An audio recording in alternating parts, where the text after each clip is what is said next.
Hello friends, मैं अमित कुमार और मेरे YouTube channel chemistry and explain में आप सभी लोगों का स्वागत है। हम पढ़ रहे हैं यूवी इलेक्ट्रॉनिक स्पेक्ट्रोस्कोपी और मैं पहले ही कह चुका हूं हम एक सीरीज के रूप में पढ़ रहे हैं और आज हम चौथे पार्ट में पहुंच चुके हैं। मैं उम्मीद करता हूं कि आप पिछले 3 पार्ट देख चुके होंगे जिसमें हमने इलेक्ट्रॉनिक ट्रांजिशन के बारे में और बीयर-लैम्बर्ट लॉ के बारे में डिस्कस कर दिया है। और आज हम बात करने वाले हैं एक बहुत ही बेहतरीन टॉपिक जिसका नाम है सॉल्वेंट का इफेक्ट इलेक्ट्रॉनिक ट्रांजिशन में किस तरीके से होता है। इस टॉपिक का जिक्र करें तो ये कॉम्पिटिटिव एग्जाम में पूछा भी गया है और ये एमएससी एग्जाम या बीएससी के एग्जाम में भी थ्योरेटिकल क्वेश्चन में पूछा ही जाता है। और इस टॉपिक को समझने के लिए मैं एक डाइपोल मोमेंट वाले टॉपिक को पढ़ाना चाह रहा हूँ कि मॉलिक्यूल्स में इलेक्ट्रॉन का एक्साइटेशन होने से किस तरह से उसमें बॉन्ड ऑर्डर चेंज होता है और बॉन्ड ऑर्डर के चेंज होने से मॉलिक्यूल्स में पोलैरिटी किस तरीके से चेंज होती है, डाइपोल किस तरीके से चेंज होती है। तो इसको हम समझने के लिए एक एग्जांपल लेते हैं कार्बन मोनोऑक्साइड का। इसको हम बेहतर तरीके से समझ सकते हैं। इस कार्बन मोनोऑक्साइड को देखें तो हम आपको पता चल रहा होगा कि ये जो डायटोमिक मॉलिक्यूल्स है, यदि मैं इसको एमओटी के जरिए से बात करूं तो आप लोगों को पता होगा हम एक तरफ कार्बन लिखते हैं दूसरी तरफ ऑक्सीजन। मैं 1s और 2s ऑर्बिटल का यहाँ पे जिक्र नहीं करूंगा, सीधा मैं चलता हूँ p ऑर्बिटल में। अब हम ये जानते हैं कि इसका इलेक्ट्रॉनिक कॉन्फ़िगरेशन यदि मेंशन करें तो कार्बन का P2 आता है और ऑक्सीजन का P4 आता है। इस तरीके से इलेक्ट्रॉन को हम फिलअप कर देते हैं। उसके बाद हम यदि इसके मॉलिक्यूलर ऑर्बिटल को रिप्रेजेंट करें तो कुछ इस तरह से इसका मॉलिक्यूलर ऑर्बिटल डायग्राम होता है। और हम ये जानते हैं कि जब ये मॉलिक्यूलर ऑर्बिटल डायग्राम में जब इलेक्ट्रॉन पिकअप करने की बारी आती है तो हम सबसे पहले ग्राउंड ये जो लोअर एनर्जी स्टेट वाले ऑर्बिटल है उसमें पहले इलेक्ट्रॉन फील करते हैं। तो ये हमारे पास 2 इलेक्ट्रॉन, यहाँ पे 4 इलेक्ट्रॉन, तो टोटल यहाँ पे 6 इलेक्ट्रॉन नीचे आ जाती है बॉन्डिंग मॉलिक्यूलर ऑर्बिटल में और एंटी बॉन्डिंग मॉलिक्यूलर ऑर्बिटल में। इस तरह से एक भी इलेक्ट्रॉन नहीं बचता है। हम यदि जिक्र करें यहाँ पे बॉन्ड ऑर्डर के रेस्पेक्ट में तो आपको पता होगा बॉन्ड ऑर्डर हमारा जो होता है 1/2 नॉन बॉन्डिंग में इलेक्ट्रॉन, बॉन्डिंग में इलेक्ट्रॉन माइनस एंटी बॉन्डिंग में इलेक्ट्रॉन्स। इस तरीके से हम रिप्रेजेंट करते हैं। तो आपको पता चल रहा होगा यदि हम इसके लोअर एनर्जी स्टेट 1s और 2s को भी देखें तो आपको पता चलेगा इसका जो बॉन्डिंग इलेक्ट्रॉन्स है वो 10 होता है और एंटी बॉन्डिंग में जो इलेक्ट्रॉन्स होती है वो हमारा 4 आता है। तो इस तरीके से हम ये देखें तो हमको यहाँ पे मिलेगा 6 और ये हमको मिलता है बॉन्ड ऑर्डर 3। तो मैं ये बताना चाह रहा हूँ कि हमारा ये जो कार्बन मोनोऑक्साइड है उसमें बॉन्ड ऑर्डर 3 होती है। अब हम इसको कोरिलेट करते हैं इलेक्ट्रॉनिक एक्साइटेशन से। मैं ये कहता हूं कि हमने कोई इलेक्ट्रोमैग्नेटिक रेडिएशन दिया और इलेक्ट्रोमैग्नेटिक रेडिएशन देने से ये वाला इलेक्ट्रॉन एक्साइटेड होकर हायर एनर्जी स्टेट में चला गया। अब हायर एनर्जी स्टेट में जाएगा तो क्या होगा, हमारा जो ये जो वेरिएशन है ये थोड़ा सा चेंज हो जाएगा। चेंज कैसे होगा, हमारा ये जो बॉन्डिंग इलेक्ट्रॉन है इसको ऐसे ही हम लोग फिर फॉर्मूला में लिख रहे हैं। इसको यदि हम बॉन्डिंग में बात करें तो एक इलेक्ट्रॉन जब अपर चला जाएगा तो यहाँ पे आएगा 9 और यहाँ पे आ जाएगा 5 इलेक्ट्रॉन आ जाएगी। और इस तरीके से देखें तो यहाँ पे हमको मिलेगा 4 और ये आएगा आंसर 2। तो आपको ये पता चल रहा है कि इलेक्ट्रॉनिक एक्साइटेशंस के होने से हमारा पहले बॉन्ड ऑर्डर 3 था और उसके बाद जब इलेक्ट्रॉन का एक्साइटेशन हो गया तो इलेक्ट्रॉन के एक्साइटेशन होने से हमारा बॉन्ड ऑर्डर 2 आ रहा है। इसका मतलब क्या हुआ, इसका मतलब ये हुआ कि हमारा इलेक्ट्रॉनिक एक्साइटेशन बॉन्ड ऑर्डर को चेंज करता है। आप समझ क्लियरली देख पा रहे होंगे हमारा इलेक्ट्रॉन एक्साइटेड हुआ तो इलेक्ट्रॉन के एक्साइटेशन से बॉन्ड ऑर्डर में चेंज आई है।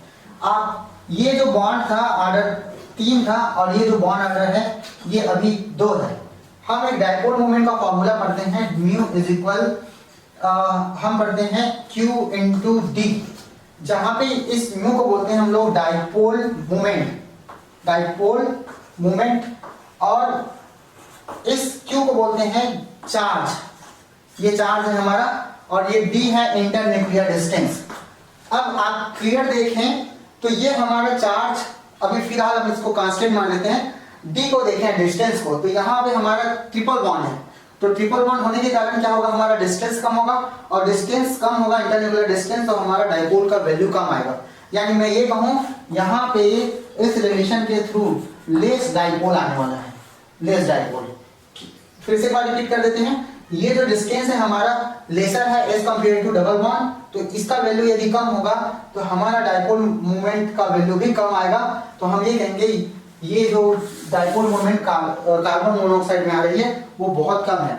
अब इसके रिस्पेक्ट में यदि हम यहाँ कहें mu is equal Q into T, तो आपको पता चल रहा होगा यहाँ पे इंटरन्यूक्लियर डिस्टेंस की जो वैल्यू है वो बढ़ गई है, और इंटरन्यूक्लियर डिस्टेंस की वैल्यू जब बढ़ेगी तो डाइपोल मोमेंट भी बढ़ेगा।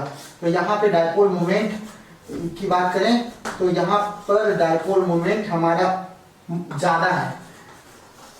अब डाइपोल मोमेंट किस तरह से रोल प्ले करता है उसको हम समझने वाले हैं इलेक्ट्रॉनिक इफेक्ट में। तो ये जो मैं अभी टर्म्स बताया हूँ जहाँ पे इलेक्ट्रॉनिक ट्रांजिशन के थ्रू हमारा बॉन्ड ऑर्डर वेरी कर रहा है, और बॉन्ड ऑर्डर के वेरी करने से डाइपोल के फॉर्मूला में जाके पता चल रहा है कि जहाँ पे बॉन्ड ऑर्डर ज्यादा है वहाँ पे डाइपोल मोमेंट कम है, और जहाँ पे बॉन्ड ऑर्डर कम है वहाँ पे डाइपोल मोमेंट ज्यादा है।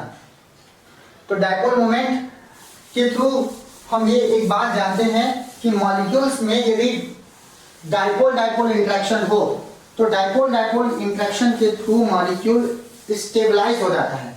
तो उसी स्टेबलाइज वाले कॉन्सेप्ट को समझने के लिए हमने ये कॉन्सेप्ट लाया, डाइपोल मोमेंट को इंट्रोड्यूस किया। तो इसको मैं पहले से बता के रखा हूं, अब हम उसको अप्लाई करेंगे इस सॉल्वेंट इफेक्ट को। सॉल्वेंट इफेक्ट को और नॉर्मली समझने के लिए क्या करते हैं, हम एक सैंपल लेते हैं, सैंपल, और इस सैंपल में मैं ले लेता हूं एसीटोन, यानी मैं एसीटोन का इलेक्ट्रॉनिक ट्रांजिशन चेक करने वाला हूं, और इस एसीटोन को हम लेकर के दो अलग अलग सॉल्वेंट में डिसॉल्व करेंगे। तो दो अलग अलग सॉल्वेंट है हमारे पास, क्योंकि हम जब इलेक्ट्रॉनिक स्पेक्ट्रोस्कोपी में बात करते हैं तो किसी पर्टिकुलर सॉल्यूशन सॉल्वेंट में सैंपल को लेकर के उसको डिसॉल्व करते हैं या उसका सॉल्यूशन बनाते हैं, उसका डाइल्यूट सॉल्यूशन बनाते हैं, तभी हम उसका अब्जॉर्बेंस लेते हैं। तो मैं क्या कर रहा हूँ, पहले एसीटोन लिया हूँ और एसीटोन लेकर के सबसे पहले उसको हेक्सेन में डिसॉल्व कर दिया। ये हेक्सेन हमारा सॉल्वेंट है, ये सॉल्वेंट है, और एक मैंने लिया दूसरा वाटर, वाटर, ये वाटर भी हमारा सॉल्वेंट है। अब हमने दो तरह का सॉल्वेंट लिया है। ये जो सॉल्वेंट है हमारा, ये सॉल्वेंट है नॉन पोलर, और हमारा जो दूसरा सॉल्वेंट है वो है हमारा पोलर सॉल्वेंट, पोलर सॉल्वेंट। अब प्रैक्टिकली बात करें तो प्रैक्टिकली हम क्या करेंगे, सबसे पहले हम एसीटोन का सैंपल बनाएंगे और एसीटोन का सैंपल हेक्सेन में डिसॉल्व करके बनाएंगे। हेक्सेन को हमने डिसॉल्व करके सॉल्यूशन बना लेंगे, और यहां पर हम उस एसीटोन का लैम्डा मैक्स निकालेंगे। फिर क्या करेंगे, हम वाटर लेंगे, और वाटर लेकर के हम फिर से क्या करेंगे, वाटर लेकर के हम एसीटोन का फिर से लैम्डा मैक्स निकालेंगे, और लैम्डा मैक्स देखेंगे कि यहां पर हमारा लैम्डा मैक्स ज्यादा है या यहां पर, तो कौन से सिचुएशन में हमारा लैम्डा मैक्स वेरी कर रहा है, ये हम चेक करने की कोशिश करेंगे, और इलेक्ट्रॉनिक कंडीशन भी किस तरह से वेरी कर रहा है। आपको फिर से एक बार रिपीट कर देते हैं। ये हमने एसीटोन लिया, एसीटोन को एज अ सैंपल लिया, और वहां पे हम दो सॉल्वेंट लिए हैं, दो सॉल्वेंट, एक हम नॉन पोलर लिए हैं, दूसरा पोलर सॉल्वेंट लिए हैं, और पोलर और नॉन पोलर सॉल्वेंट ले करके हम दोनों बार अलग अलग तरीके से लैम्डा मैक्स की वैल्यू निकाले हैं। और अब हम ये देखना चाह रहे हैं कि किस तरीके से लैम्डा का वैल्यू वेरी करता है यहाँ पर और यहाँ पर। तो हम इसको फिर से समझने के लिए दो ब्लॉक का सहारा लेते हैं, और दो ब्लॉक सहारा लेकर के क्या करते हैं, इसको इस तरह से लिख देते हैं। और एक बार हम बात करेंगे, ये चूंकि एसीटोन मॉलिक्यूल्स है, मेरा सैंपल ये मैं एसीटोन लिख देता हूँ यहाँ, और आपको ये क्लियरली पता चल रहा होगा ये एसीटोन का ये जो कार्बोनिल ग्रुप है, ये कार्बोनिल ग्रुप, इस कार्बोनिल ग्रुप में देखें तो आपको पता चलेगा यहाँ पर लोन पेयर ऑफ इलेक्ट्रॉन है। इस लोन पेयर इलेक्ट्रॉन को देखें और यहाँ पर पाई बॉन्ड को देखें तो आपको लग रहा है कि यहाँ पे non binding to pi star transition होने वाला है, और non pi to pi star transition होने वाला है। तो ये दो तरह के ट्रांजिशन इस मॉलिक्यूल्स में आसानी से देख सकते हैं हम लोग, और इन्हीं दोनों ट्रांजिशन को हम एक्सप्लेन करने वाले हैं अभी।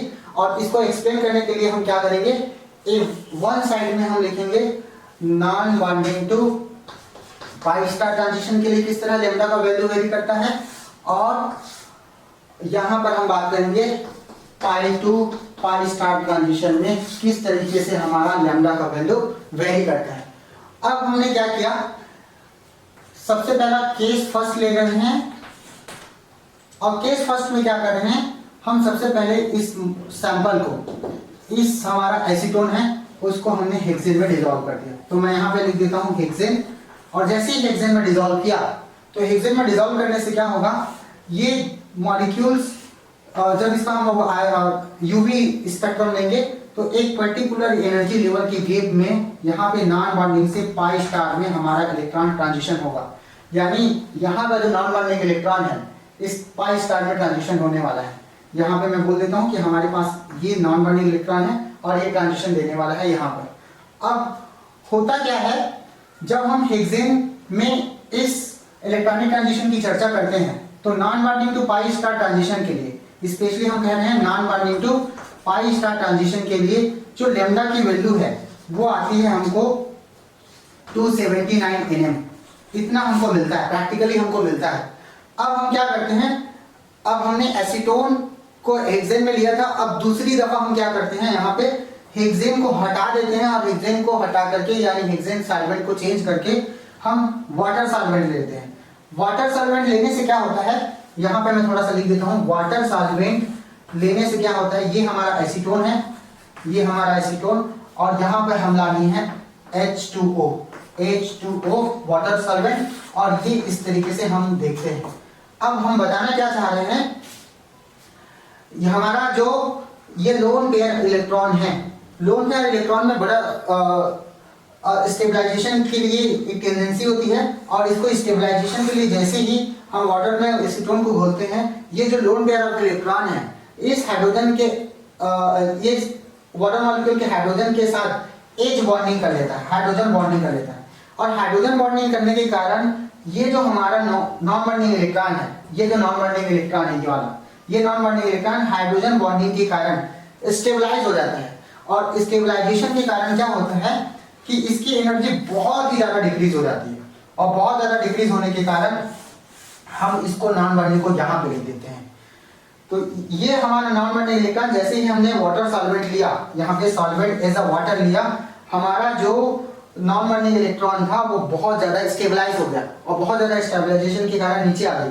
एक और फिनोमेनन है, कुछ बुकों में इस तरह का भी बात जिक्र किया गया है, ये जो एज बॉन्ड मॉलिक्यूल है, ये हमारा नॉन बॉन्डिंग जो एनर्जी स्टेट है, sorry anti bonding energy state, ये एंटी बॉन्डिंग एनर्जी स्टेट हमने देखा था अभी डाइपोल जनरेट होती है। तो डाइपोल जनरेट होने के कारण क्या होता है कि ये हमारा वाटर मॉलिक्यूल भी क्या है, एक तरह से डाइपोल है, यानी ये डाइपोल रखने के कारण क्या होता है, ये स्लाइटली धीरे डाइपोल इंटरेक्शन हो जाती है, यानी यहाँ पे डाइपोल और यहाँ भी डाइपोल। हमने अभी थोड़ी देर पहले जब इस टॉपिक को स्टार्ट किया तो वहां पे बोला था कि पाई एंटी बॉन्डिंग ऑर्बिटल्स में इलेक्ट्रॉन के एक्साइटेशन से भी वहां पे पोलैरिटी जनरेट होती है, तो ये थोड़ा सा डाइपोल इंटरेक्शन होता है, और डाइपोल इंटरेक्शन के कारण ये थोड़ा सा ये भी स्टेबलाइज हो जाता है, यानी पाई एंटी बॉन्डिंग ऑर्बिटल भी थोड़ी सी स्टेबलाइज हो जाती है। लेकिन कंपैरेटिवली क्या होता है कि यहाँ का जो एनर्जी स्टेट है डेल E1, यहाँ से कंपेयर करें इस एनर्जी वेव को हम मान लेते हैं डेल E2, तो ऐसे केस में ये जो डेल E2 वैल्यू है वो बहुत ज्यादा होता है, डेल E2 ज्यादा होता है as compare to del E1, और डेल E1 के कारण ये एनर्जी वेरिएशन के कारण क्या होता है कि यहाँ पर हमारा जो लेमडा का वैल्यू है वो लेमडा का वैल्यू और डिक्रीज हो जाता है, और यहाँ पर हमको लेमडा का वैल्यू मिलता है 265। यानी हम ये कहें कि सबसे पहले यदि हम इलेक्ट्रॉनिक सॉल्वेंट इफेक्ट में इलेक्ट्रॉनिक ट्रांजिशन का जिक्र करें तो हम पहले हमने non bonding to pi star electronic transition के बारे में जिक्र किया, और हमने ये पाया कि जब हम नॉन पोलर सॉल्वेंट लिए तो वहां पे एनर्जी गेप कम थी, और जैसे ही हमने पोलर सॉल्वेंट लिया तो पोलर सॉल्वेंट के कारण इंटरेक्शन बढ़ गई, और इंटरेक्शन बढ़ने के कारण यहाँ पे क्या हुआ, नॉन बॉन्डिंग इलेक्ट्रॉन जो था जो ऑक्सीजन को बहुत ज्यादा स्टेबलाइज हो गया, तो एनर्जी गेप जो एंटी बॉन्डिंग और नॉन बॉन्डिंग के बीच का जो गेप था वो बढ़ गया। तो इस तरीके से हमने यहाँ देखा एनर्जी पोलर से नॉन पोलर से पोलर की ओर जाने पर बढ़ती है। ठीक इसी तरीके से हम बात कर लेते हैं पाई टू पाई स्टार के लिए। पाई टू पाई स्टार के लिए यदि जिक्र करें तो आपको पता चलेगा, ये जो मॉलिक्यूल से पाई टू पाई स्टार के लिए बात कर रहे हैं, तो हम ये कहते हैं कि हम सबसे पहले हेक्सेन लिए थे। हेक्सेन लेने के बाद हमने देखा कि इसका जो एनर्जी था, एनर्जी गेप कहां से कहां तक के लिए, पाई से पाई स्टार ट्रांजिशन के लिए। ध्यान रखिएगा, ये हमने बात किया है non bonding to pi star के लिए, और ये हम बात कर रहे हैं पाई टू पाई स्टार के लिए। अब होता क्या है, ये जो है हमारा इस समय हम फिर से प्रैक्टिकल जब करते हैं तो यहाँ पे हम लोग पाते हैं कि हमारा जो नॉन पोलर हेक्सेन है वो ज्यादा स्टेबलाइज होने के कारण क्या होता है, इसके कंपेरिजन में ये ज्यादा स्टेबलाइज होता है। तो इसके स्टेबलाइजेशन के कारण ये जो एनर्जी गेप है, पहले हम मान लेते हैं कि डेल E1 थी, अब हमारा एनर्जी गेप आ गया डेल E2, मैं मान लेता हूँ डेल E2। तो अभी के केसेस में क्या होता है कि लेमडा का वैल्यू, एनर्जी डिक्रीज होने से लेमडा का वैल्यू हमारा बढ़ जाता है। तो ये हमको मिलता है अप्रोक्सीमेट 275 nm, इतना मिलता है। तो ये हमारा लेमडा का वैल्यू बढ़ जाता है, और यहाँ पे हो गया del E1 is greater than del E2। आपको समझ आ रहा होगा। Non bonding to pi star के केस में हमारा जो एनर्जी था वो पहले से ज्यादा हो गया, बढ़ गया, और एनर्जी के बढ़ने के कारण उसका वेवलेंथ कम हो गया। और इसी तरीके से क्या हुआ, हम जब पाई टू पाई स्टार ट्रांजिशन के लिए बात कर रहे हैं तो पाई टू पाई स्टार ट्रांजिशन पहले एनर्जी गेप ज्यादा था, उसके बाद जैसे ही हम नॉन पोलर से पोलर सॉल्वेंट में आए, पोलर सॉल्वेंट में आने पर इसका एनर्जी गेप हमारा डिक्रीज हो गया। डिक्रीज होने से वेवलेंथ की वैल्यू बढ़ गई। तो यहाँ पे वेवलेंथ की value non bonding to pi star transition में नॉन पोलर से पोलर की ओर आने पर हमारा लेमडा मैक्स डिक्रीज होता है, और इसी तरीके से पाई टू पाई स्टार ट्रांजिशन के लिए नॉन पोलर सॉल्वेंट से पोलर सॉल्वेंट की ओर आने पर हमारा लेमडा मैक्स की वैल्यू इंक्रीज होता है। तो ये हम देखें, यहाँ पे डिक्रीज लेमडा की वैल्यू, यहाँ पे लेमडा की वैल्यू इंक्रीज होती है। अब इसको हम ग्राफिकल रिप्रेजेंटेशन से बात करें तो बहुत ही हमको अच्छे तरीके से समझ आने वाला है। तो हम क्या करेंगे, ग्राफिकल रिप्रेजेंटेशन को समझने के लिए फिर से इन दोनों ब्लॉकों को अलग अलग रखते हुए हम एक ग्राफ प्लॉट करेंगे। तो मैं ये कह रहा हूँ कि ये हमारा जो ग्राफ है, अभी जो मैं स्पेशली प्लॉट कर रहा हूँ वो non bonding to pi star के लिए है। तो हम यहाँ पे देखिए, अब हमने अभी देखा था यहाँ पे लेमडा मैक्स 279 आया था। तो मैं ग्राफ को इस तरीके से प्लॉट कर देता हूँ। ये हमारा ग्राफ है। आपने देखा ये जो ग्राफ प्लॉट हुआ है इसमें जो लेमडा मैक्स की वैल्यू आई है, ये लेमडा मैक्स की वैल्यू है हमारा 279 nm। और ये किसके लिए है, स्पेशली ये ग्राफ हमको मिला है जब हम हेक्सेन को सॉल्वेंट के रूप में लिए हैं, हेक्सेन को सॉल्वेंट के रूप में लिए हैं। अब होता क्या है, जैसे ही हम हेक्सेन को लेने के बाद ये आपको दिख रहा होगा, हमने वाटर को लिया, तो वाटर को लेने से लेमडा मैक्स की वैल्यू हमारी डिक्रीज हो गई है। यानी हाँ, ये जो लेमडा की वैल्यू यहाँ पर आई थी वो लेमडा की वैल्यू इधर जाने पर इंक्रीज होती है, इधर जाने पर डिक्रीज होती है। तो ये मैं लिखता हूँ लेमडा मैक्स।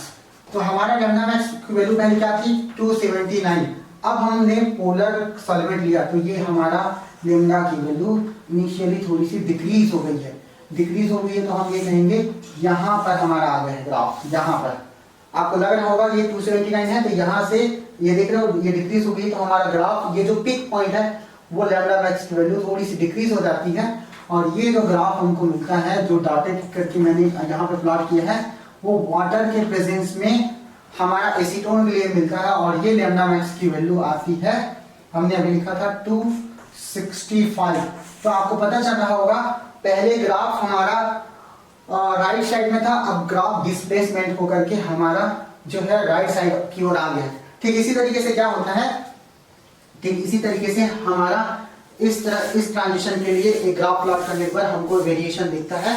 आप देखें तो आपको पता चल रहा था, पहले हम हेक्सेन लिए थे तो हेक्सेन के लिए हमको जो लेमडा मैक्स की वैल्यू थी, ये हेक्सेन लेने पर जो एसीटोन के लिए जो लेमडा मैक्स की वैल्यू थी, एसीटोन के लिए लेमडा मैक्स की वैल्यू थी 250 nm। इतना nm पर हमको लेमडा मैक्स की वैल्यू मिला था। अब हमने हेक्सेन को हटा दिया था। हेक्सेन को हटाने के बाद पाई टू पाई स्टार ट्रांजिशन के लिए हमने वाटर सॉल्वेंट पे चेक किया था, तो वाटर सॉल्वेंट में चेक करने के बाद आपको पता चला था कि लैम्डा मैक्स की वैल्यू जो पहले हमको मिली थी 250, अब ये इनिशियली क्या हो गई है, इंक्रीज हो गई है। यानी लैम्डा मैक्स की वैल्यू इस तरह डिस्प्लेसमेंट हो गई है, लैम्डा मैक्स इधर इंक्रीज होने वाला है।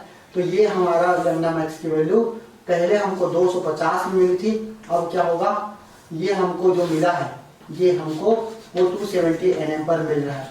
तो ये हमारा हेक्सेन के लिए था, और ये हमारा ये जो डेडिकेट करके लाया हूँ मैं, ये हमको मिला है वाटर के प्रेजेंस में। तो इतना हमने पढ़ा, तो हमने कंक्लूजन निकाला कि नॉन मॉर्निंग तो बाई स्टार के लिए लैम्डा मैक्स की वैल्यू डिक्रीज हो रही है, तो हम पीछे की ओर इसको हम प्लॉट किए हैं। और पाई टू पाई स्टार ट्रांजिशन के लिए सॉल्वेंट को वेरी करने पर नॉन पोलर से पोलर की ओर जाने पर हमारा जो ग्राफ है, जो लैम्डा मैक्स की वैल्यू है वो इंक्रीज हो रही है। तो इंक्रीज होने के कारण हमारे पीक पॉइंट से थोड़ा आगे की ओर उसको हम लोग डिस्प्लेस किए हैं। तो ये जो हमको पता चलता है, तो हम इसको एक नया नाम दे देते हैं, इस ट्रांजिशन को एक नया नाम देते हैं और इसको हम पढ़ते हैं शिफ्टिंग के फॉर्म में।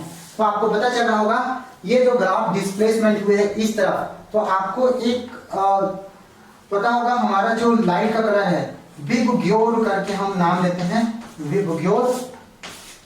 तो इस तरह के जब हमारा लैम्डा मैक्स इस तरह डिस्प्लेसमेंट होता है तो हम उस तरफ को बोलते हैं red shift, red shift, red shift.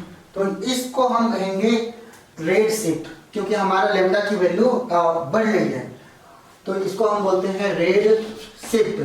और इस तरह से देखें तो हमारा ग्राफ जो है पहले से राइट की ओर लेफ्ट की ओर जा रहा है, और जब लेफ्ट इस तरफ जाएगा लेफ्ट की ओर, तो हम ये कहेंगे कि हमारा ये जो ग्राफ है ब्लू कलर की ओर जा रहा है, तो इसको हम बोलते हैं ब्लू शिफ्ट, ब्लू शिफ्ट के नाम से जानते हैं इसको। और आपको एक और बात पता होगा, जब ग्राफ हमारा आगे की ओर डिस्प्लेसमेंट होता है तो हम उसको नाम देते हैं बैथोक्रोमिक शिफ्ट, बैथोक्रोमिक शिफ्ट के नाम से जानते हैं। जब हमारा ग्राफ इस तरफ डिस्प्लेसमेंट होता है तो हम उसको बोलते हैं हिप्सोक्रोमिक शिफ्ट। तो हिप्सोक्रोमिक शिफ्ट या बैथोक्रोमिक शिफ्ट किसके कारण जनरेट होती है, तो हम सॉल्वेंट को वेरी करते हैं तो हमको दो तरह की शिफ्टिंग नजर आते हैं, एक तो बैथोक्रोमिक शिफ्ट और जिसको हम रेड शिफ्ट के नाम से जानते हैं, और एक हमको मिलता है ब्लू शिफ्ट जिसको हम हिप्सोक्रोमिक शिफ्ट के नाम से जानते हैं। बैथोक्रोमिक शिफ्ट होता है तो लैम्डा मैक्स की वैल्यू इंक्रीज होती है, जब हिप्सोक्रोमिक शिफ्ट होता है तो हमारी लैम्डा मैक्स की वैल्यू यहाँ पे डिक्रीज होती है। इसको शिफ्टिंग के नजरिए से और हम डिटेल पढ़ते हैं, तो डिटेल पढ़ने के बाद हमको क्या पता चलता है, यदि मैं इस तरह से एक ग्राफ प्लॉट कर दूं और ग्राफ प्लॉट करने के बाद ये यदि मैं ग्राफ लूं तो मैं यहाँ पे एक कर्व बना लूं, तो यदि हमारा ये जो लैम्डा मैक्स है जब आगे की ओर डिस्प्लेसमेंट होता है तो हम बोलते हैं बैथोक्रोमिक शिफ्ट बोलते हैं, और जब हमारा ग्राफ इस पीछे की ओर आता है तो हम बोलते हैं हिप्सोक्रोमिक शिफ्ट।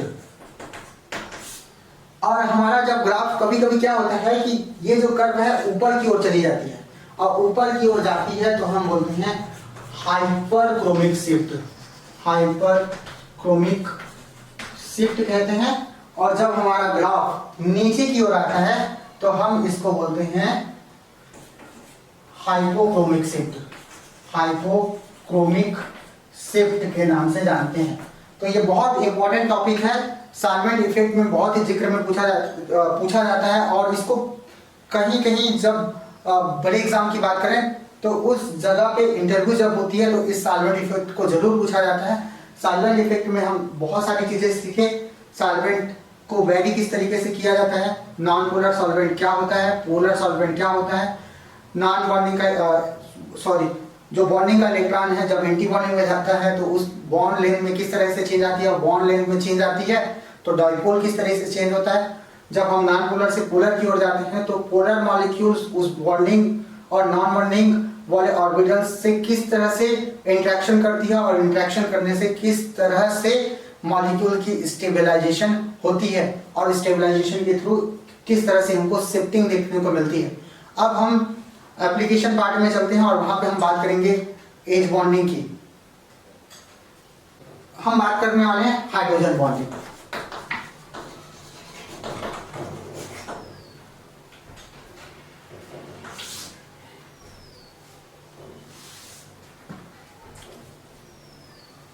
अब हम आगे बात करने वाले हैं हाइड्रोजन बॉन्डिंग का किस तरह से इलेक्ट्रॉनिक ट्रांजिशन में इफेक्ट पड़ता है। इस हाइड्रोजन बॉन्डिंग को करने के पहले मैं एक बात कहना चाहूंगा, हमने पिछले टॉपिक में देखा वहां पर इलेक्ट्रॉनिक ट्रांजिशन वाटर के केस में ज्यादा वेरी हो रही थी और हम बात कर रहे थे हेक्सेन के केस में तो वहां पे कोई वेरिएशन नहीं देखा था। इसका एक ही रीजन था, हमारा जो हेक्सेन मॉलिक्यूल है वो नॉन पोलर है, जबकि हमारा कार्बोनिल कंपाउंड जो एसीटोन लिए थे वो पोलर मॉलिक्यूल है। तो हेक्सेन नॉन पोलर और एसीटोन पोलर के बीच कोई इंटरेक्शन नहीं होती है, नॉन पोलर पोलर कोई इंटरेक्शन नहीं दर्शाता है, इसी कारण वहां पे इलेक्ट्रॉनिक ट्रांजिशन में कोई वेरिएशन की बात नहीं किए थे। जब वाटर मॉलिक्यूल आया तो वहां पे डायपोल जनरेट हुई और हमारा एसीटोन मॉलिक्यूल भी डायपोल था, तो डायपोल डायपोल इंटरेक्शन के कारण वहां पर इलेक्ट्रॉनिक ट्रांजिशन का वेरिएशन हुआ था। इस बात को वहां पे मेंशन करना था, कोई बात नहीं, हमने यहाँ पे मेंशन कर दिया, उस बात को वहां पे अप्लाई जरूर कीजिएगा। अब हम बात करते हैं हाइड्रोजन बॉन्डिंग का इफेक्ट किस तरीके से मॉलिक्यूल पर पड़ता है। इस हाइड्रोजन बॉन्डिंग को करने के लिए मैं एक एग्जांपल के तौर पर इसको समझाना चाहूंगा। इसके लिए हम दो मॉलिक्यूल्स लेते हैं, एक मेथेनॉल और यहाँ पर मेथिल क्लोराइड। अब इन दोनों मॉलिक्यूल्स में ये देखना चाह रहे हैं कि किसके लिए लैम्डा मैक्स की वैल्यू ज्यादा होती है, मेथेनॉल के लिए ज्यादा होती है कि मेथिल क्लोराइड के लिए ज्यादा होती है। तो हम यदि मेथेनॉल के सिस्टम में जाएं और मेथेनॉल के बारे में बात करें तो वहां पे बहुत सारे मेथेनॉल मॉलिक्यूल्स रहेंगे। तो मेथेनॉल मॉलिक्यूल्स में होता क्या है कि ये जो हमारा जो लोन पेयर ऑफ इलेक्ट्रॉन है जो ऑक्सीजन का, उस अगले वाले मेथेनॉल मॉलिक्यूल्स के साथ इस तरीके से ये हाइड्रोजन के साथ ऐसा हाइड्रोजन बॉन्डिंग कर लेता है। हाइड्रोजन बॉन्डिंग के कारण क्या होती है, ये जो लोन पेयर ऑफ इलेक्ट्रॉन है, इस लोन पेयर इलेक्ट्रॉन का स्टेबलाइजेशन बढ़ जाता है और स्टेबलाइजेशन बढ़ने के कारण क्या होती है कि इसका एनर्जी गैप जितना एक्सपेक्टेशन था हमको उससे कहीं ज्यादा एनर्जी गैप बढ़ जाती है, क्योंकि स्टेबलाइजेशन के कारण क्या होता है कि नॉन बर्निंग और सिग्नल स्टार के बीच का जो गैप है, जैसे ये स्टेबलाइज होती है, स्टेबलाइजेशन के कारण ये एनर्जी नीचे चला जाता है और नीचे चले जाने के कारण ये नॉन बर्निंग का लेवल यहाँ आता है और हम देख पाते हैं कि हाइड्रोजन बॉन्डिंग के कारण ये एनर्जी गैप बढ़ जाती है। लेकिन यदि हम मेथिल क्लोराइड के रिस्पेक्ट में बात करें तो मेथिल क्लोराइड में किसी भी तरीके से हाइड्रोजन बॉन्ड नहीं पाया जाता है, यानी दूसरे मॉलिक्यूल के साथ इसमें हाइड्रोजन बॉन्ड नहीं होती है।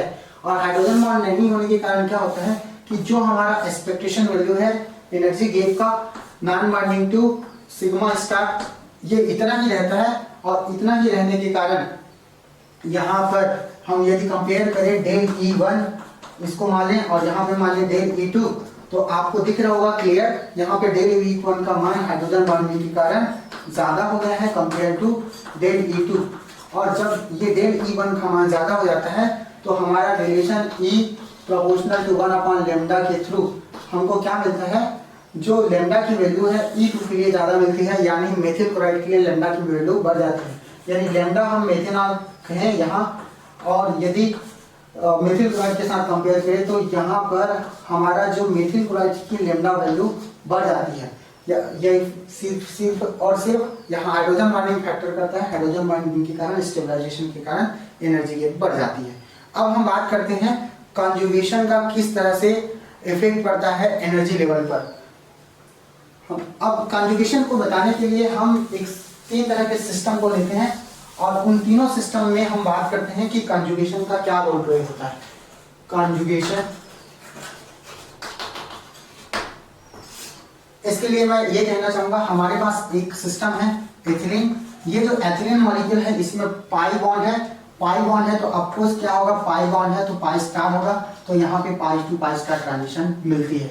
ठीक इसी तरीके से हम बात करें 1,3-ब्यूटाडाइन की, तो यहाँ 1,3-ब्यूटाडाइन में देखें तो यहाँ पर हमको 4 तरह के पी ऑर्बिटल दिख रहे हैं और 4 पी ऑर्बिटल क्या होता है, एक लीनियर फॉर्म में होती है, तो लीनियर फॉर्म में होने के कारण इनमें पाई इलेक्ट्रॉन का डीलोकलाइजेशन बढ़ जाता है और डीलोकलाइजेशन बढ़ने के कारण क्या होती है, इनकी एनर्जी गैप कम हो जाती है, यानी ज्यादा स्टेबलाइज हो जाता है। ठीक इसी तरीके से यदि बात करें हम 135 हेक्साट्राइन की, ये हमारा 13 ब्यूटाडाइन है। और अब जो मैं लिखा हूं 135 हेक्साट्राइन। यहां पर इन तीनों के लेवल्स को बताने के लिए मैं एक ग्राफ प्लॉट्स के थ्रू रिप्रेजेंट करना चाहूंगा। ये एथिलीन मॉलिक्यूल है, तो इस एथिलीन मॉलिक्यूल्स में इस तरह से ये पाई बॉन्ड का 2 इलेक्ट्रॉन होता है यहाँ, और यहाँ पे पाई एनर्जी लेवल होती है और यहाँ पे पाई स्टार। ये जो एनर्जी लेवल है हम उसको बोलते हैं psi1 और ये इसको बोलते हैं हम लोग psi2। ये जो हमारा एनर्जी लेवल है इसको हम कह देते हैं होमो, क्योंकि यहाँ पे 2 इलेक्ट्रॉन है, और ये हमारा है ल्यूमो। तो होमो और ल्यूमो के बीच का गैप देखें तो ये हमारा डेल E1 है ऐसा। अब इसी तरीके से हम यदि इस 13 ब्यूटाडाइन के लिए बात करते हैं तो 13 ब्यूटाडाइन में 4 तरह के पी ऑर्बिटल है। तो 4 तरह के पी ऑर्बिटल है तो क्या होते क्या है, इसमें 4 एनर्जी लेवल होते हैं इस तरह से, और 4 एनर्जी लेवल होने के कारण हम इसको नाम दे देते हैं psi1, psi2, psi3 और psi4। 4 पी ऑर्बिटल है और यहाँ पे 2 पाई बॉन्ड है। तो 2 पाई बॉन्ड के कारण क्या होता है, यहाँ पे 2 इलेक्ट्रॉन, यहाँ पे 2 इलेक्ट्रॉन, इस तरह से होती है। और ये जो ऑर्बिटल है होमो है, ये होमो ऑर्बिटल है और ये हमारा ल्यूमो ऑर्बिटल है। तो होता क्या है, होमो का इलेक्ट्रॉन ल्यूमो में एक्साइटेड होता है जब हम इसको यूवी लाइट देते हैं तब। अब यहाँ पे ध्यान से देखें तो ये इनके एनर्जी गैप का मान इसके एनर्जी गैप के रिस्पेक्ट में कम है, यानी यहाँ पे E2 कम है। कंजुगेशन के कारण होमो और ल्यूमो का के बीच का गैप कम हो जाता है। जैसे जैसे कंजुगेशन बढ़ती है वैसे वैसे एनर्जी गैप कम होती जाती है। ठीक इसी तरीके से हम 13 ब्यूटाडाइन में बात करें तो आपको दिख रहा होगा यहाँ पर 6 पी ऑर्बिटल है, और 6 पी ऑर्बिटल है तो 3 पाई बॉन्ड कंजुगेशन में आ जाती है, और 3 पाई बॉन्ड की कंजुगेशन के कारण इनके एनर्जी गैप में और कमी आ जाती है। तो होता क्या है, इसमें 6 पी ऑर्बिटल है तो 6 एनर्जी लेवल बनते हैं, ऐसे 6 एनर्जी लेवल बनते हैं, जिसको हम बोलते हैं psi1, psi2, psi3, psi4। इस तरह से हम 6 एनर्जी लेवल बना देते हैं। यहाँ पे दिख रहा होगा 2 pi electron, 2 pi electron, 2 pi electron, तो यहाँ पे 2 पाई ऐसे करके 6 पाई इलेक्ट्रॉन आती है, और 6 पाई इलेक्ट्रॉन आती है। तो ये जो दिख रहा है हमारा, ये ऑर्बिटल हमारा होमो है और ये हमारा है ल्यूमो। तो होमो और ल्यूमो की यदि बात करें तो यहाँ पे एनर्जी गैप और कम हो जाती है, यानी डेल E3 का मान और कम हो जाता है। तो यहाँ पे आपको पता चल रहा होगा कंजुगेशन जैसे जैसे बढ़ रही है वैसे वैसे होमो और ल्यूमो के बीच का जो गैप है वो कम होते जा रहा है। होमो और ल्यूमो के बीच का गैप कम होने के कारण क्या होता है कि यहाँ पर यदि हम इस लेवल पे बात करें, ऐसे ही जाएं, तो यहाँ जाने पर ऐसे पता चल रहा है, या मैं ऊपर लिखूँ तो डेल E1 का मान जो है सबसे ज़्यादा है, और डेल E2 का मान उससे कम है, और डेल E3 का मान उससे भी कम है, यानी कंजुगेशन के कारण सबसे लीस्ट एनर्जी है यहाँ पे। अब यदि हम लैम्डा मैक्स की बात करें तो लैम्डा मैक्स क्या होता है, जहाँ एनर्जी ज़्यादा होती है वहाँ लैम्डा मैक्स की वैल्यू कम होती है। इसी कारण क्या होता है, इसके लिए जो लैम्डा मैक्स की वैल्यू है, एनर्जी ज़्यादा होने के कारण लैम्डा मैक्स की वैल्यू कम मिलती है। और जैसे ही हम आगे बढ़ते हैं तो यहाँ पे 13 ब्यूटाडाइन के लिए 217 Nm मिलती है, और इसके आगे और चले जाएं तो हमको 254 Nm हमको लैम्डा मैक्स मिलती है। तो हम ये कहेंगे कंजुगेशन के कारण हमारा एनर्जी गैप जो है होमो और ल्यूमो के बीच का जो गैप है वो कम होते जाता है, और ल्यूमो और ल्यूमो के बीच का जब एनर्जी गैप कम होता है तो वहाँ पर वेवलेंथ का मान बढ़ जाता है। तो ये बहुत बढ़िया एग्जांपल है जहाँ पे हम इलेक्ट्रॉनिक ट्रांजिशन में लगने वाले एनर्जी को देख करके या उसके लैम्डा मैक्स को देख करके हम वेरिएट कर सकते हैं कि हमारे पास यदि 3 बोतल है और तीनों में ये इस तरह की कंपाउंड रखे हैं, और लैम्डा मैक्स देख करके हम बता सकते हैं कि जो ज़्यादा वाला लैम्डा है उसमें कंजुगेशन ज़्यादा है, तो ये 135 हेक्साट्राइन हो सकता है। तो ये हम डिटेक्शन कर सकते हैं। और कंजुगेशन का एक बहुत बड़ा प्रभाव पड़ता है इसके सिस और ट्रांस आइसोमराइजेशन में, यानी हम सिस ट्रांस आइसोमर को भी इलेक्ट्रॉनिक ट्रांजिशन के थ्रू बता सकते हैं। तो उसको बताने के लिए मैं एक एग्जांपल लेने जा रहा हूँ, और ये एग्जांपल क्या कहता है उसको थोड़ा देख लेते हैं। पहले हम बात करते हैं सिस 13 ब्यूटाडाइन, और एक बात करते हैं हम लोग ट्रांस 13 ब्यूटाडाइन। इनमें यदि देखें तो आपको पता चलेगा ये जो सिस है उस सिस 1,3 ब्यूटाडाइन में हम इसको इस तरह से लिख सकते हैं, इस तरह से यदि कहें तो सिस जो हमारा 1,3 ब्यूटाडाइन है ये है, और सिस 1,3 ब्यूटाडाइन में यहाँ पर एक केव बन जाती है, थोड़ा सा केव बन जाता है। और यदि हम ट्रांस 1,3 ब्यूटाडाइन की बात करें तो ट्रांस 1,3 ब्यूटाडाइन में क्या होता है, ये जो हमारा ये जो हमारा CH2 ग्रुप है इस तरह से अपोजिट डायरेक्शन में होती है, और अपोजिट डायरेक्शन में होने के कारण क्या होता है, ये ज़्यादा से ज़्यादा स्टेबल होता है। जहाँ ज़्यादा स्टेबलाइजेशन रहती है वहाँ पर डेल ई का वैल्यू जो है ज़्यादा होता है, मोर डेल वैल्यू होती है। और यदि हम सिस प्रोडक्ट की बात करें तो सिस प्रोडक्ट जो है वो कम स्टेबल होता है, और कम स्टेबल होने के कारण इसका जो डेल ईच का वैल्यू जो है वो कंपैरेटिवली लेस होता है। फिर से बात कर रहा हूँ, हम जानते हैं ट्रांस आइसोमर ज़्यादा स्टेबल होता है क्योंकि इसमें लेस हिंड्रेंस होती है, लेस हिंड्रेंस होने के कारण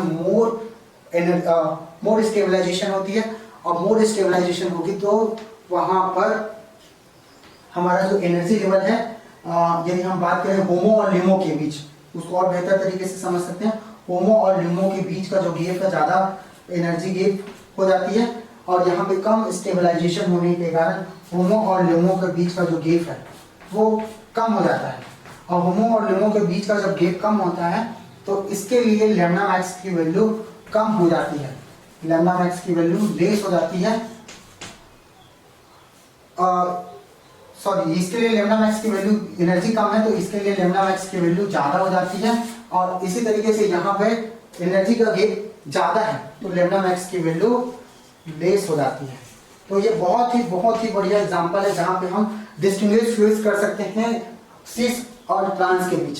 तो हमने ये देखा जहाँ सिस 1,3 ब्यूटाडाइन है वहाँ पे हमारा जो मॉलिक्यूल लेस स्टेबल होता है, लेस स्टेबल होने के कारण जो हमारा होमो रहती है उसका एनर्जी गैप स्लाइटली बढ़ जाता है। होमो का एनर्जी गैप जैसे ही बढ़ता है तो इसको होमो और लिमो के बीच का जो गैप है वो कम हो जाती है, और गैप कम होने के कारण हमको एनर्जी कम लगती है, और एनर्जी कम लगने के कारण हमारा लैम्डा मैक्स की वैल्यू बढ़ जाती है। तो अब हम इसके बाद एक क्वेश्चन देखते हैं, उस क्वेश्चन के बाद हम ये वीडियो समाप्त कर देंगे, लेकिन वो भी बहुत इंपॉर्टेंट है तो मैं सोच रहा हूँ उसको भी क्वेश्चन को डिस्कस कर दूं और आपको एक नया नॉलेज मिल जाए। और ये क्वेश्चन बहुत इंपॉर्टेंट है, ये भी बाबा की क्वेश्चन है, इंटरव्यूज का क्वेश्चन है जिसको पूछा गया है। तो हम चर्चा करते हैं।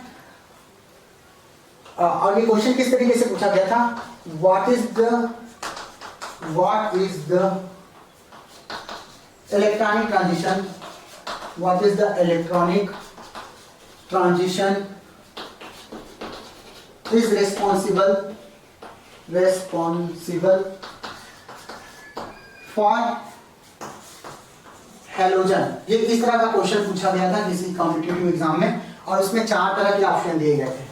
पहला ऑप्शन था non binding to pi star, दूसरा था non binding to sigma star, और तीसरा था पाई टू पाई स्टार, और चौथा था pi star to sigma star. इस तरीके से हमारे पास एग्जाम्पल था, और हमको ये चूज करके बताना था कि हैलोजन के कलर के लिए कौन सा जो ट्रांजिशन है वो रिस्पॉन्सिबल होता है।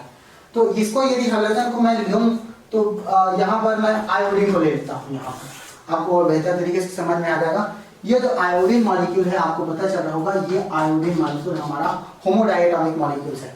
और इस मॉलिक्यूल्स की चर्चा करें तो यहाँ पर हमारा हमको 2 लोन पेयर दिख रहे हैं, ऐसा सॉरी 3 लोन पेयर है।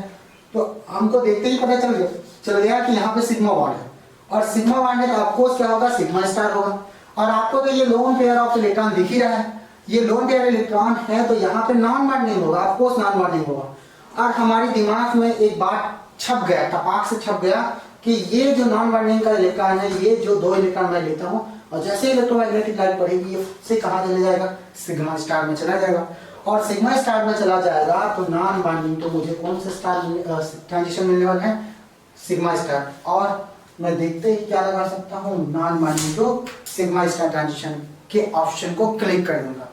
तो ये हमारा क्वेश्चन बड़ा सिंपल सा हो गया कि हमने देखा मॉलिक्यूल्स किस तरह से होगा और हमने इलेक्ट्रॉनिक ट्रांजिशन को बता दिया। लेकिन हमने जो अभी टिक लगाया है वो पूरा गलत है। अब आपको सोच के हंसी आ रही होगी कि ये तो जैसा मॉलिक्यूल दिख रहा था वैसा ही ट्रांजिशन होना था, लेकिन इसमें और कौन सा ट्रांजिशन आ गया जो रिस्पॉन्सिबल कर रहा है।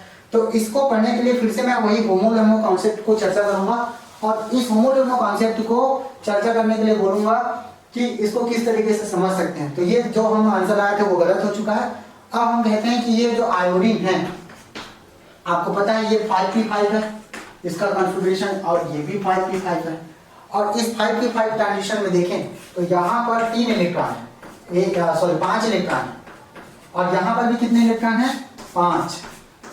और इस 5 इलेक्ट्रॉन में यदि देखें तो आपको पता चलेगा कि ये जो है और मॉलिक्यूलर और एटॉमिक ऑर्बिटल दोनों के दोनों मॉलिक्यूलर ऑर्बिटल भी बनाएंगे। तो यहाँ पर टोटल 10 इलेक्ट्रॉन हो गए, तो मैं फटाफट नीचे पैकअप कर देता हूँ इलेक्ट्रॉन को, और ये 6 इलेक्ट्रॉन आए तो 4 इलेक्ट्रॉन अफकोर्स कहाँ जाएगा, ऊपर चला जाएगा। तो ये हमारा सिग्मा है, और ये पाई है, ये पाई स्टार है, और ये सिग्मा स्टार है। नामकरण नहीं कर रहे हैं, बस इतना जान देते हैं। अब आपको पता चल रहा होगा कि ये हमारा जो ऑर्बिटल है, मैंने पहले ही कहा था ऐसा ऑर्बिटल एनर्जी वाला ऑर्बिटल है जिसकी एनर्जी सबसे ज्यादा है और सबसे ज्यादा भरा हुआ ऑर्बिटल है, तो ये कहलाएगा हाईएस्ट ऑक्यूपाइड मॉलिक्यूलर ऑर्बिटल। हमने पहले कहा था ऐसा भरा हुआ ऑर्बिटल जिसकी एनर्जी सबसे ज्यादा है, और ये है हमारा ल्यूमो, मतलब लोएस्ट अनऑक्यूपाइड मॉलिक्यूलर ऑर्बिटल। इसके ऊपर और ऐसे ऑर्बिटल आ सकते हैं जो वैकेंट हो, तो इसीलिए हमने इसको लोएस्ट अनऑक्यूपाइड बोला था। अब जैसे ही हम लोग इलेक्ट्रोमैग्नेटिक रेडिएशन यूवी लाइट देते हैं, ये यूवी लाइट देने से क्या होता है कि इसका ट्रांजिशन इस होमो से ल्यूमो होता है, यानी ये सिग्मा स्टार से ट्रांजिशन कहाँ होती है, सॉरी पाई स्टार से ट्रांजिशन सिग्मा स्टार में होती है, और यहाँ पे पाई स्टार ट्रांजिशन और सिग्मा स्टार ट्रांजिशन के थ्रू हमको ये जो आयोडीन है वहां पर इसका जो कलर है वो दिखाई देता है।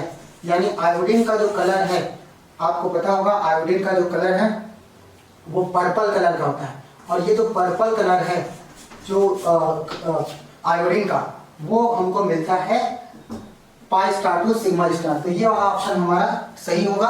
अब हम ये बता सकते हैं होमो-लुमो कॉन्सेप्ट से कि आयोडीन का कलर किस लिए आता है। तो ये भी बड़ा इंपॉर्टेंट क्वेश्चन था, जहाँ पे हमने इलेक्ट्रॉनिक ट्रांजिशन के थ्रू जाना कि कौन सा ट्रांजिशन जो है रिस्पॉन्सिबल है। अब ये सोच में पड़ गया होगा सर आप तो ये वाला ट्रांजिशन हमको बताया ही नहीं और ये ट्रांजिशन अचानक लिख दी हो, तो इसमें सिमेट्री रूल को फॉलो कर सकते हैं। ये आपको पता होगा ये सिग्मा स्टार जो है हमारा जीरेड है और ये हमारा अनजीरेड है, तो ये एक एक्सेप्शन टाइप का ट्रांजिशन है, और इस ट्रांजिशन के कारण हमको आयोडीन का कलर मिला है, यानी ये सिमेट्री रूल यहाँ पे फॉलो हुआ है।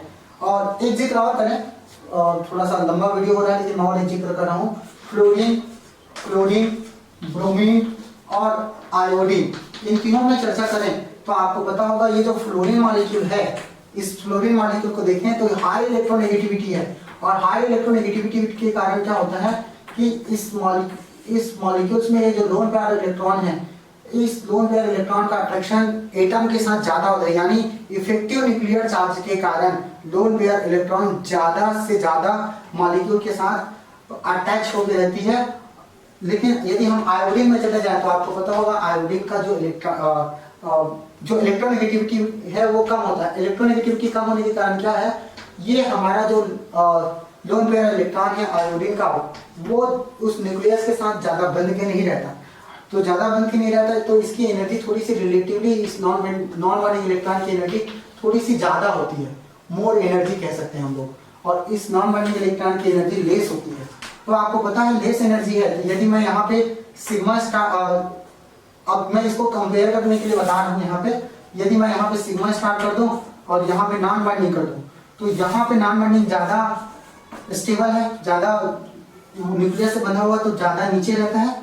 और यदि हम यहाँ पे आए तो मैंने अभी कहा है कि ये जो हमारा नॉन बॉन्डिंग इलेक्ट्रॉन है वो नॉन बॉन्डिंग इलेक्ट्रॉन न्यूक्लियस से ज्यादा बंध नहीं रहता, क्योंकि इलेक्ट्रोनेगेटिविटी कम रहती है आयोडीन की।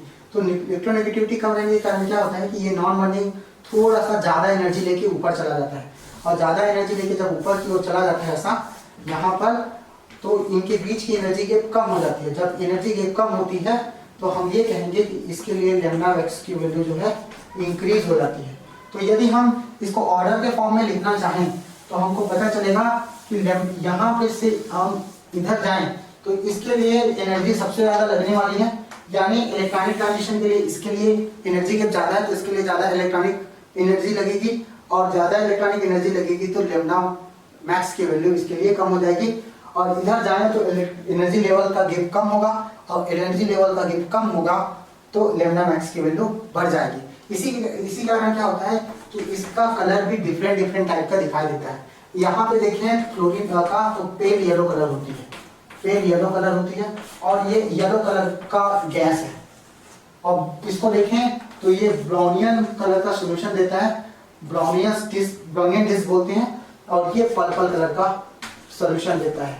और इस तरीके से हम लोगों को एनर्जी गैप के डिपेंड के आधार पर भी हम कलर को वेरिएट कर सकते हैं। ऐसे बहुत सारे एग्जांपल हैं, लेकिन आपको इतने सारे एग्जांपल से आपको क्लियर हो जाएगा कि इलेक्ट्रॉनिक ट्रांजिशन किस तरह से वेरी करती है। हम आने वाले वीडियो लेक्चर में बहुत ही बेहतरीन टॉपिक की बात करेंगे जिसमें हम लैम्डा मैक्स के कैलकुलेशन की चर्चा करेंगे, और उसका नाम है वुडवर्ड-फ्राइजर रूल। तो तब तक